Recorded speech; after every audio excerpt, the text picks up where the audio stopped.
Hello friends, good morning, જય શ્રી કૃષ્ણ. અત્યારે વાગ્યા છે સવારના 5:30 અને અમે લોકો જસ્ટ હમણાં જ ઉઠ્યા છીએ. રાત્રે ફૂલ ડાન્સ કરીને મોજ મસ્તી કરીને થાકીને સૂઈ ગયા હતા, એટલે રાત્રે વિડીયો બનાવતા ભૂલી ગયો હતો. અત્યારે હવે અમે લોકો તૈયાર થઈ અને સીધા જ પહેલાં સનરાઈઝ જોવા માટે નીકળશું, કેમલ સફારી અને જીપ સફારી માટે. અને ત્યારબાદ ફરી પાછા અહીંયા આવી નાસ્તો કરીશું અને બીજા જે સ્થળો જે છે એ અલગ અલગ રીતે છે એ જોવા મળશું. તો આપણે જોઈએ બહારનો સીન કે અત્યારે બધા જાગી ગયા છે કે સૂતા છે કે શું છે, જોઈએ. ચાલો.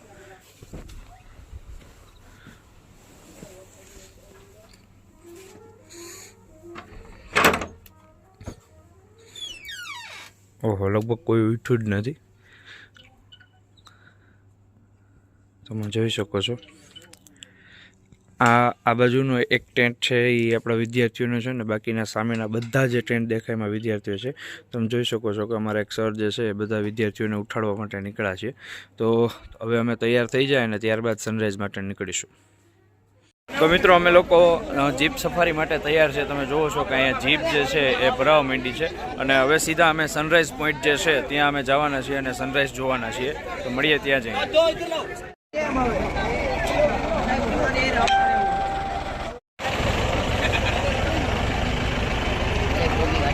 ઠંડી લાગે છે ભાઈ?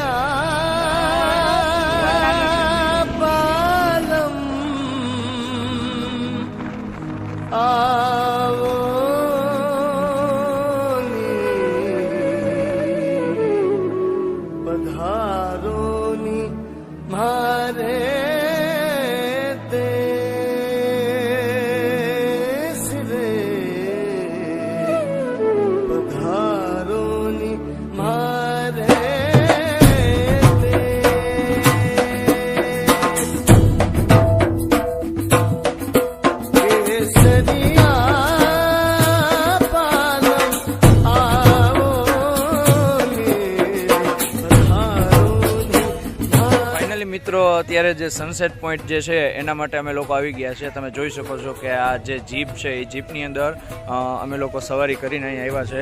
બહુ અદ્ભુત લોકેશન છે અને બાળકો હવે કેમલ સફારીની મજા માણે છે. હું તમને ચાલો એ પણ દ્રશ્ય બતાવું. જો તમે જોઈ શકો છો કે બધા બાળકો જે છે એ ઊંટની અંદર બેસવા માટે તૈયાર છે. ચાલો જોઈએ. અહીંયા બાળકો જે છે એ ઊંટની અંદર બેસી ગયા છે. આ બધું બધા બાળકો જે છે એ બેસે છે એની અંદર.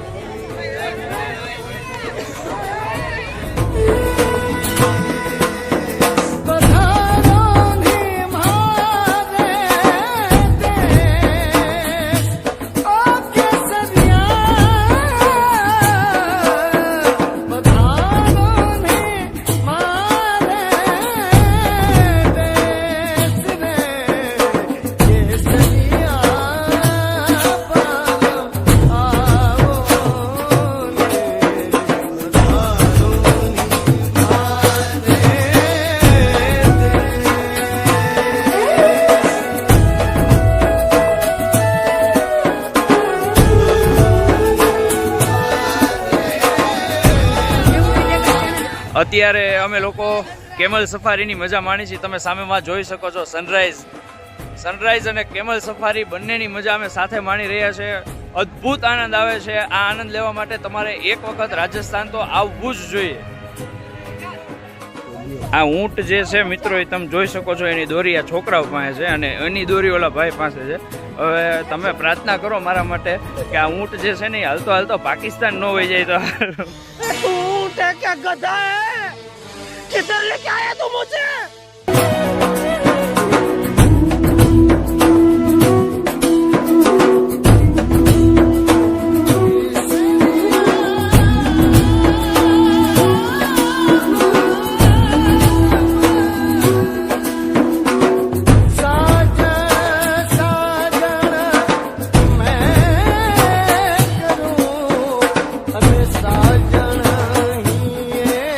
સામેની સાઈડ જે છે એ સનરાઈઝ થઈ રહ્યો છે.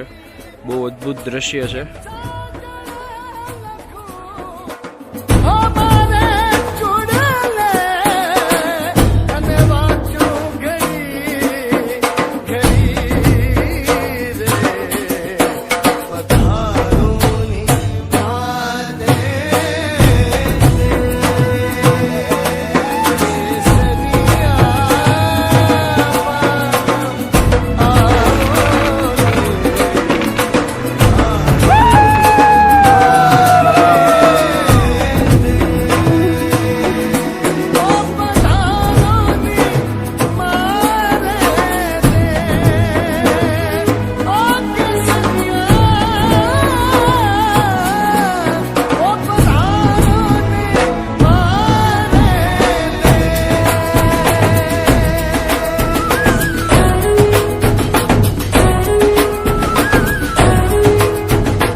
ઓકે, તો મિત્રો અમે લોકો સનરાઈઝ જોઈને કેમલ સફારી અને જીપ સફારી કરીને આવી ગયા છીએ ફરી પાછા અમારા રિસોર્ટની અંદર જે અહીંયા છે. હવે બધા બાળકો જે છે અત્યારે નાશે અને પછી નાસ્તો કરશે અને પછી અમે બીજા જે સાઇટ સીન જે છે એ જોવા માટે જઈશું. તો મળીએ ત્યાં જઈએ. તો મિત્રો આ એ જગ્યા છે જ્યાં અમે લોકો રોકાણા છે. મેં તમને કીધું અમારો જે રિસોર્ટ જે છે એ બરાબર. હું રાત્રે અંધારું હતું એટલે વ્યવસ્થિત બતાવી નહોતો શક્યો, તો અત્યારે તમને બતાવું છું. જોવો એની એક ઝલક.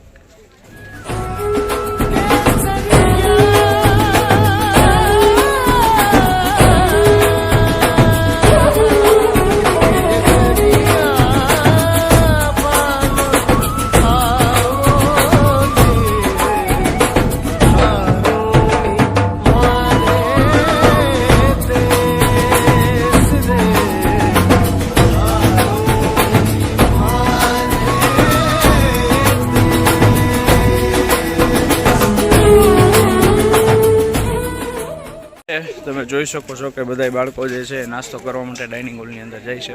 તો નાસ્તો કરી અને ત્યારબાદ આપણે મળીએ પાછા. તો મિત્રો અમે લોકો રેડી થઈ ગયા છીએ અને હવે અમે લોકો તનોટ જવા માટે નીકળીએ છીએ. આ બસ જે છે રેડી થઈ ગઈ છે. બીજી બસ અહીંયા સામે છે. તો મળીએ તનોટ જઈને.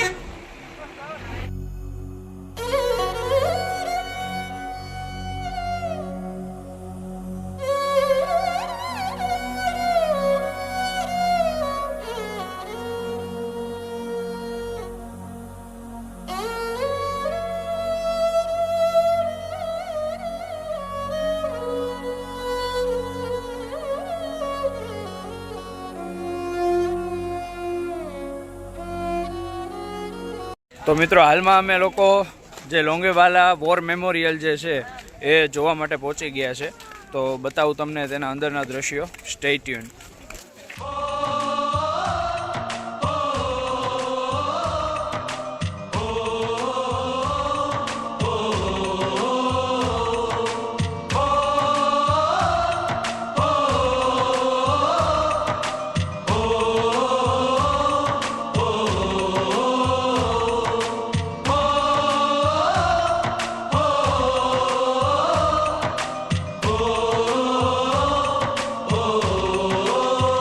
संदेशे आते हैं हमें तड़पाते हैं, चिट्ठी आती है पूछे जाती है कि घर कब आओगे, कि घर कब आओगे, लिखो कब आओगे कि तुम बिन ये घर सूना सूना है. संदेशे आते हैं हमें तड़पाते हैं, जो चिट्ठी आती है वो पूछे जाती है कि घर कब आओगे, कि घर कब आओगे, लिखो कब आओगे कि तुम बिन ये घर सूना सूना है.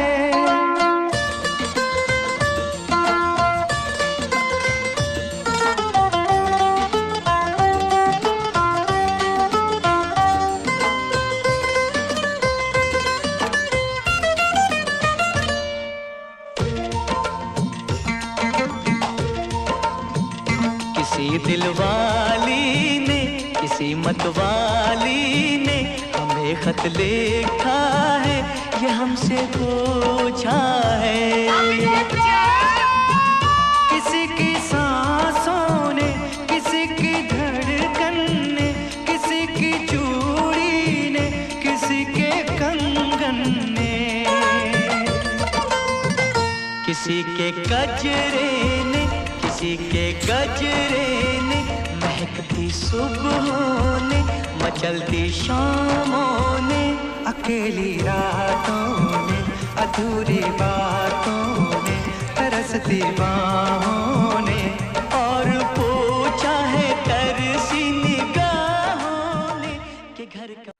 મિત્રો હાલમાં અમે તનોટ માતાના મંદિરે પહોંચી ગયા છે અને આ મંદિરનો ઇતિહાસ એવું કહે છે કે જ્યારે ભારત અને પાકિસ્તાનનું યુદ્ધ થયું હતું ત્યારે પાકિસ્તાન દ્વારા ઘણા બધા બોમ્બ જે છે એ અહીંયા ફેંકવામાં આવ્યા હતા, પરંતુ એમાંથી કેટલાક બોમ્બ જે છે એ પરિસરમાં હોવા છતાં ફૂટ્યા નથી. અત્યારે હાલમાં ત્યાં રાખેલા છે.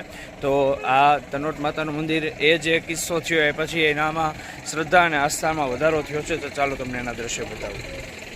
રાજસ્થાનના જેસલમેરથી લગભગ 130 કિલોમીટર દૂર ભારત પાકિસ્તાન સરહદ પર આવેલું તનટ માતાનું આ મંદિર લગભગ 1200 વર્ષ જૂનું છે અને ઘણા હુમલાઓ બાદ પણ અડીકમ છે.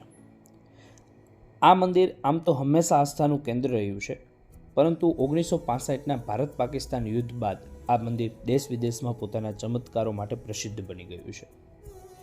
કહેવાય છે કે પાકિસ્તાનની સેનાએ જ્યારે હુમલો કર્યો ત્યારે તનોટ માતાના મંદિર પર લગભગ 3000 બોમ્બ ફેંક્યા હતા, પરંતુ આ મંદિરને જરાય નુકસાન થયું ન હતું. એટલું જ નહીં, ભારતીય સૈનિકોની સાથે સાથે પાકિસ્તાની સૈનિકોએ જોઈને આશ્ચર્યચકિત થઈ ગયા કે મંદિર પરિસરમાં પડેલા લગભગ 450 બોમ્બ ફૂટ્યા જ ન હતા. આ દ્રશ્ય જોઈ ભારતીય સૈનિકો ખૂબ જ ખુશ થયા અને તેઓએ માન્યું કે તનોટ માતા આપણી સાથે છે, અને જેના કારણે તેમનો ઉત્સાહ બમણો થઈ ગયો હતો. તેઓએ પાકિસ્તાની સૈનિકોને જોરશોરથી જવાબ આપ્યો અને આ જવાબી કાર્યવાહીમાં પાકિસ્તાનના સેંકડો સૈનિકો શહીદ થયા હતા. એવું પણ કહેવાય છે કે તનોટ માતાએ એક સૈનિકના સ્વરૂપમાં પ્રગટ થઈ અને કહ્યું હતું કે જ્યાં સુધી તમે મારા વિસ્તારમાં છો ત્યાં સુધી હું તમારી રક્ષા કરીશ. ભારત પાકિસ્તાનનું યુદ્ધ સમાપ્ત થયું, પરંતુ તનોટ માતાનો આ ચમત્કાર ભારતના તમામ મુખ્ય અખબારોના બ્રેકિંગ ન્યૂઝ બની ગયો હતો. ભારત અને પાકિસ્તાન વચ્ચે 1965ના આ યુદ્ધ પછી BSF દ્વારા તનોટ માતાની પૂજા કરવામાં આવતી. હાલના સમયમાં પણ તેમની આરતી સૈનિકો દ્વારા કરવામાં આવે છે અને હાલમાં તનોટ માતા મંદિરનું સંચાલન સિસુબ નામના ટ્રસ્ટ દ્વારા કરવામાં આવે છે. BSFના જવાનો તનોટ માતાને પોતાની આરાધ્ય દેવ માને છે અને આ સાથે આ મંદિરની દેખરેખ પણ BSFના જવાનો જ કરે છે. કહેવાય છે કે દરેક વ્યક્તિ ચમત્કારને સલામ કરે છે. તનોટ માતાનો ચમત્કાર જોઈને પાકિસ્તાની બ્રિગેડ શાહનવાઝ ખાન ભારત આવ્યો અને તનોટ માતાના દર્શન કરવા માટે પરવાનગી માંગી. લગભગ 2.5 વર્ષ પછી તેમને આ પરવાનગી મળી અને તેઓ અહીં માતાના દર્શન કરવા આવ્યા અને માતાને ચાંદીનું છત્ર પણ અર્પણ કર્યું હતું, જે આજે પણ ત્યાં હાજર છે.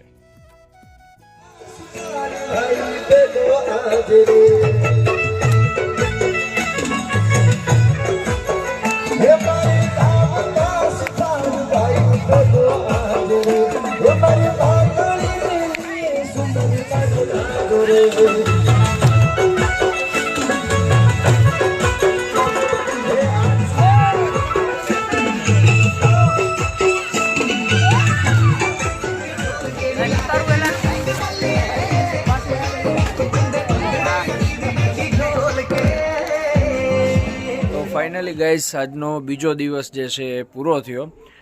ખૂબ થાકી ગયા હતા એટલે રિટર્ન થયા ત્યારબાદનો કોઈ વિડીયો બનાવ્યો નથી, અને અત્યારે હવે અમે લોકોએ જમી અને સીધા સૂઈ જવાનું છે અને સવારે બીજી જે જગ્યા જે છે ત્યાં જવાનું છે. તો મળીએ કાલે.